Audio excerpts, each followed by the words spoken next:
नमस्कार, आप देख रहे हैं वॉइस ऑफ इंडिया का आइकन ऑफ द सिटी कार्यक्रम। और आज इस कार्यक्रम के हमारे मेहमान हैं समस्तीपुर रेल मंडल के डीआरएम महोदय श्री विनय श्रीवास्तव साहब। श्री विनय श्रीवास्तव का संक्षिप्त परिचय मैं आपको दे दूं। ये समस्तीपुर रेल मंडल के डीआरएम होकर के 4 महीने पहले ही आए हैं और आते के साथ इन्होंने बहुत सारे ऐसे काम किए हैं जो यहाँ की जो यात्री हैं या यहाँ के जो रेल मंडल के अधिकारी हैं, ऑफिसर हैं या जो सहायक वर्कर्स हैं, उनके लिए काफ़ी अच्छा काम उन्होंने किया है। तो वॉइस ऑफ इंडिया आज इनसे बहुत सारे मुद्दे पे बात करेगी। सबसे पहले वॉइस ऑफ इंडिया में आने के लिए आपका बहुत बहुत शुक्रिया। धन्यवाद सर, आपने बहुत सारे सराहनीय काम किए हैं और अभी अफवाह चल रही है, या सत्य है या गलत है। सबसे पहला सवाल आपसे ये मैं करना चाहता हूँ कि सीतामढ़ी से वंदे भारत नाम की कोई ट्रेन चलाई जा रही है सर? जी, अभी इस संदर्भ में मुझे कोई आधिकारिक सूचना प्राप्त नहीं हुई है। हमने समय समय पे कई प्रस्ताव पूरे डिवीज़न में लोगों की आकांक्षाओं को ध्यान में रखते हुए मुख्यालय भेजे हैं। मुख्यालय से रेल मंत्रालय को भी भेजे गए हैं और जब रेल मंत्रालय से स्वीकृति आ जाएगी तो ये ट्रेनें चल जाएंगी। बट हमने हर क्षेत्र के लोगों के लिए ट्रेन चलाने के प्रस्ताव मुख्यालय भेजे हुए हैं। सर, जैसा कि हम लोग पत्रकार हैं, हम लोग बहुत खुशी का महसूस कर रहे थे और यहाँ की जनता भी, जो समस्तीपुर, दरभंगा और सीतामढ़ी की जो सवारी हैं, वो लोग भी काफ़ी खुशी महसूस कर रहे थे ये समाचार सुन करके। बहरहाल आशा करते हैं कि ये ट्रेन बहुत जल्द आपके कार्यकाल में ही चले।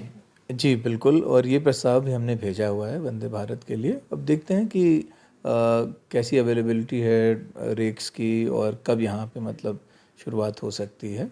उसमें बहुत सारी चीज़ें हैं जिसको मुख्यालय और रेलवे बोर्ड स्तर पे देखा जाता है, तो उस हिसाब से ट्रेन चलेगी। सर, सवाल तो बहुत हैं, लेकिन जो सबसे महत्वपूर्ण सवाल है सर, समस्तीपुर, दरभंगा और सीतामढ़ी दोहरीकरण की क्या स्थिति है सर? समस्तीपुर दरभंगा दोहरीकरण काफ़ी प्रगति पे है। सिर्फ 2 ब्लॉक सेक्शन बचे हुए हैं। रामभद्रपुर से तलवारा और तलवारा से हायाघाट वाले ब्लॉक सेक्शन बचे हुए हैं। ये भी जल्दी पूरे हो जाएंगे। इनमें 5 मेजर ब्रिजेज़ हैं जिनकी वजह से समय लग रहा है और ये हम लोग कोशिश कर रहे हैं कि दिसंबर 2024 तक संपूर्ण हो जाएगा दोहरीकरण। सर, एक बहुत ही महत्वपूर्ण मुद्दा है सर, जो काफ़ी दिनों से हम लोग देखते आ रहे हैं। काफ़ी डीआरएम यहाँ आए और चले गए, हम लोगों ने उनसे कंप्लेन भी किया कि किसी भी रेलवे स्टेशन की खूबसूरती उसका मुख द्वार होता है। और इस मुख द्वार पे सर बार बार कंप्लेन करने के बाद जो हॉकर्स होते हैं, जो फल वाले होते हैं, वो लगा देते हैं। जब जीआरपी या फिर आरपीएफ को कहते हैं तो वो टाउन थाना का बता करके, स्थानीय थाना का बता करके, स्थानीय थाना रेल थाना का बता करके पल्ला झाड़ लेती है सर। इसके बारे में सर इसमें देखिए, हमारा निरंतर प्रयास है कि यात्रियों को स्टेशन परिसर में आने में कोई असुविधा ना हो और इसके लिए समय समय पे हम राज्य प्रशासन के साथ भी समन्वय करते रहते हैं। लेकिन हमारी बाउंड्री, हमारी सीमा जहाँ समाप्त होती है, आरपीएफ वहीं तक कार्य कर सकती है। उसके आगे जो है स्टेट पुलिस की जुरिस्डिक्शन आ जाता है। बट हम समय समय पे डीएम वगैरह से प्रशासन के साथ जो है समन्वय बनाए रखते हैं। तो समय समय पे अभियान चलते भी हैं। अभी आपने सुना होगा कि कई क्षेत्रों में अतिक्रमण को हटाया गया, जयनगर में, सहरसा में, मोतिहारी में तो खैर अभी काफ़ी हट गया है। समस्तीपुर में भी हमने छठ के समय हटाया था, शायद अभी फिर लग गया होगा। उस पर भी फिर हम ध्यान देंगे। सर, छठ की बात आपने की तो मैंने देखा है, स्वयं कवरेज भी किया है। छठ के मौके पे बहुत सराहनीय काम आपने किए। जनता ये एहसास कर रही थी कि उनका जो स्वागत हो रहा है वो एक बाराती की तरह, एक दूल्हा की तरह हो रहा है। तो रेल छठ का मौका था। हम ये आशा करते हैं कि इसी तरह का बिहेव, उसी तरह का उन लोगों के साथ जो ये होता है हर समय हो सर। इसके बारे में सर क्या कहते हैं? देखिए, ऐसा है कि छठ के समय तो हम लोगों ने बहुत ही मतलब पूरे रेल परिवार ने, भारतीय रेल ने, रेल मंत्री जी की अगुवाई में और प्रधानमंत्री जी की प्रेरणा से ये निर्णय लिया था कि छठ चूँकि सबसे बड़ा पर्व है यहाँ बिहार का, तो यात्रियों को कोई असुविधा नहीं होनी चाहिए। उन्होंने एक फेस्टिवल मतलब त्यौहार जैसा माहौल मिलना चाहिए जिस समय वो उतने स्टेशन पे उसी समय से। तो इसके लिए हम लोगों ने बहुत व्यापक इंतज़ाम किए थे हर स्टेशन पे। सिर्फ समस्तीपुर मंडल में ही नहीं, बाकी सारे मंडलों में भी बाहर पंडाल वंडाल लगाए गए थे जिससे वेटिंग एरिया में जो यात्रियों की भीड़ आती है वो वहाँ पे बैठ सकें आराम से। उनके लिए खाने पीने की भी व्यवस्था थी जिससे कोई असुविधा ना हो उनको। वहीं पे हमने इंक्वायरी काउंटर भी बना दिया था। हमारी टीम पूरी वहाँ थी, मेडिकल टीम के साथ एम्बुलेंस थी, जिससे कि अगर कोई घटना हो तो मतलब यात्रियों की हम पूरी सुरक्षा और संरक्षा कर सकें। और मैं आपको बताना चाहता हूँ कि 2 हफ्ते के समय में 45 लाख यात्री जो हैं समस्तीपुर मंडल से उनका आवागमन हुआ है। तो आप समझ सकते हैं कि 15 दिन में 45 लाख मतलब 3 लाख यात्री प्रतिदिन जो है मंडल से आ जा रहे थे। बट ईश्वर की कृपा थी और आप सबका सहयोग था कि बड़े बिना किसी प्रतिकूल घटना के ये पूरा पर्व निकल गया। जहाँ तक बात रही आपकी कि ऐसा भाव हमें हमेशा दिखाना चाहिए यात्रियों के प्रति, तो मैं उससे सहमत हूँ। और हम अपने जितने भी हमारे कस्टमर फेसिंग एम्प्लॉयज़ हैं, कर्मचारी हैं, उनको समय समय पे काउंसिल करते रहते हैं कि यात्रियों को असुविधा ना हो, उनके साथ उनका जो व्यवहार है वो अत्यंत पोलाइट हो। और पंडाल लगाने की भी ज़रूरत नहीं क्योंकि उतनी भीड़ नहीं है, बट बाकी सब जो यात्रियों की सुविधा के लिए है और वो सब कार्य वो हम करते रहेंगे। चलिए सर, आशा करते हैं ऐसा होता रहे। सर, गर्मियों के दिनों में ख़ास कर देखा जाता है या छुट्टी के वक्त पे समस्तीपुर मंडल से चलाई जा रही ट्रेनों जो कि मेट्रो सिटीज़ को जाती हैं, जैसे दिल्ली, बम्बे, कलकत्ता, उसमें बहुत भीड़ हो जाता है सर।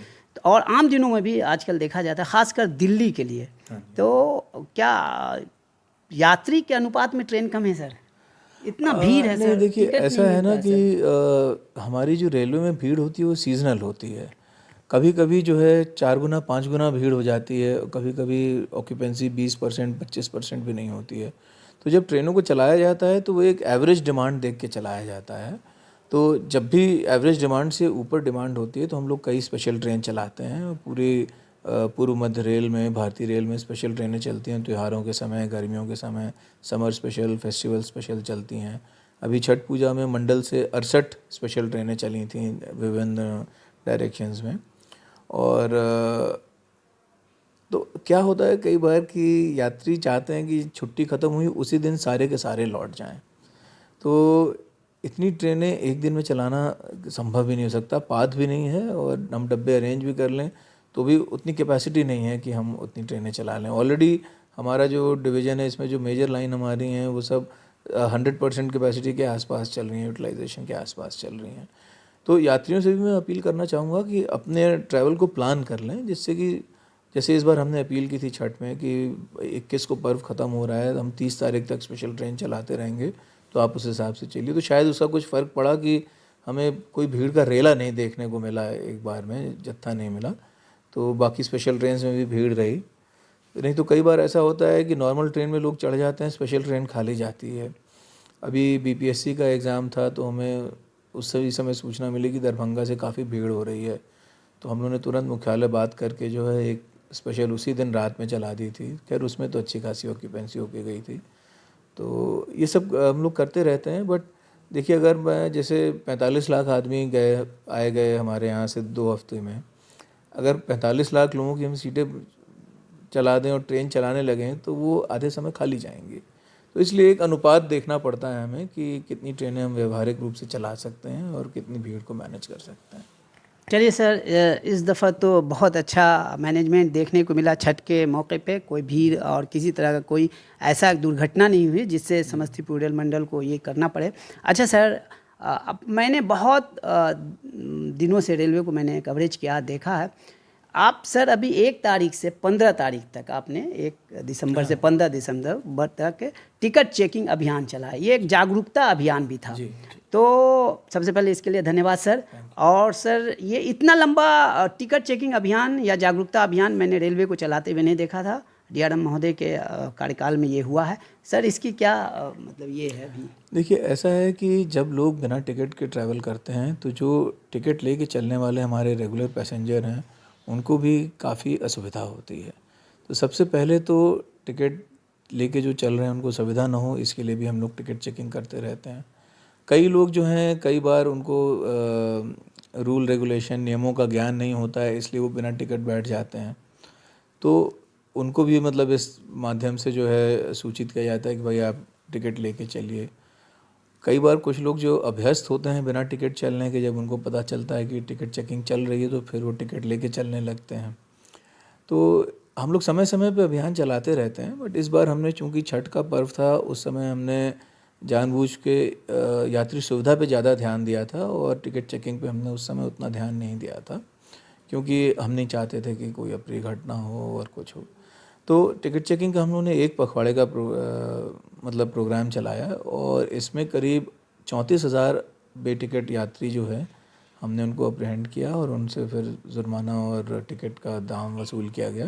करीब 2,33,00,000 रुपए जो है हमने अभी तक 10 दिन में जो है रियलाइज़ कर लिए हैं राजस्व। तो ये काफ़ी बड़ी रकम है और टिकट चेकिंग अभियान इस तरह का जब बृहद तरीके से चलता है तो हमारे काउंटर्स पे फिर जो है टिकट की सेल बढ़ जाती है, ये हमने देखा है। तो इसी क्रम में जो है ये एक्सरसाइज था और इसके बाद अभी फिर खरवास शुरू हो जाएगा तो शायद यात्रियों की संख्या थोड़ी कम हो जाएगी 1 महीने के लिए। तो हमने कहा कि ये 15 दिन हम कंसंट्रेट करते हैं। ये एक तरह से जागरूकता अभियान भी था और रेलवे ने सभी समाचार माध्यमों से लोगों को जागरूक भी किया था कि वो वैध टिकट लेकर सफ़र करें ताकि रेलवे को भी और उनको भी असुविधा का सामना न करना पड़े। विकास का कार्य हो रहा है सर आपके इसमें रेलवे देखिए, में भी? अभी समस्तीपुर मंडल में यात्री सुविधा और संरक्षा को ध्यान में रखते हुए बहुत सारे कार्य हो रहे हैं। 19 स्टेशंस पे स्टेशन रीडेवलपमेंट का कार्य हो रहा है अमृत भारत स्टेशन स्कीम के तहत, जिसमें 3 बड़े स्टेशंस डेवलपमेंट का कार्य हो रहा है, सीतामढ़ी में, दरभंगा में और मोतिहारी में। मोतिहारी का टेंडर अवार्ड हो चुका है, काम शुरू भी हो गया है, 10% काम ख़त्म हो गया और 21 महीने में हमें लगता है कि मोतिहारी का कार्य जो है वो पूरा हो जाएगा। इसमें पूरी नई स्टेशन बिल्डिंग बनेगी, यात्रियों के लिए लिफ्ट, एस्केलेटर, एक कॉन्कोर्स होगा 36 मीटर का लंबा जो एक प्लेटफॉर्म से दूसरे प्लेटफॉर्म पे जाने के लिए होगा। उसमें एयरपोर्ट की तर्ज पे शॉपिंग सेंटर टाइप के होंगे, फूड कोर्ट्स होंगे। फिर उनके जो शौचालय वगैरह हैं वो भी आधुनिक सुविधा से लैस होंगे, जैसे कि आपको दिल्ली, बॉम्बे, बेंगलोर में हवाई अड्डों पे देखने को मिलता है। तो इस क्रम में जैसा मैंने आपको बताया, दरभंगा में टेंडर हो चुका है, 26 तारीख को खुलने वाला है। सीतामढ़ी का 15 तारीख को खुलने वाला है और मोतिहारी में ऑलरेडी वर्क अवार्ड हो चुका है। बाकी जो हमारे 16 स्टेशन हैं उन सब का भी कार्य जो है शुरू हो चुका है, टेंडर अवार्ड हो चुका है। उनमें भी हम यात्री सुविधाओं के लिए जो है लिफ्ट, एस्केलेटर, दिव्यांगों के लिए रैंप, इस तरह की चीज़, शौचालय का अपग्रेडेशन, वेटिंग रूम जो है हमारे 2nd क्लास वेटिंग रूम वगैरह हैं उनके अपग्रेडेशन, इस तरह की व्यवस्था कर रहे हैं जिससे यात्रियों को आने जाने में कोई असुविधा ना हो। सर्कुलेटिंग एरिया का सौंदर्यीकरण और उसको रीडिज़ाइन कर रहे हैं जिससे कि ट्रैफिक फ्लो एकदम स्मूथ रहे। इस तरह के कार्य भी किए जा रहे हैं युद्ध स्तर पे।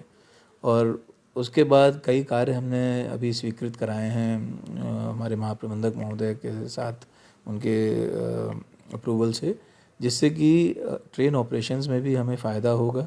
जहाँ जहाँ कंजेशन होता है वो कम हो जाएंगे।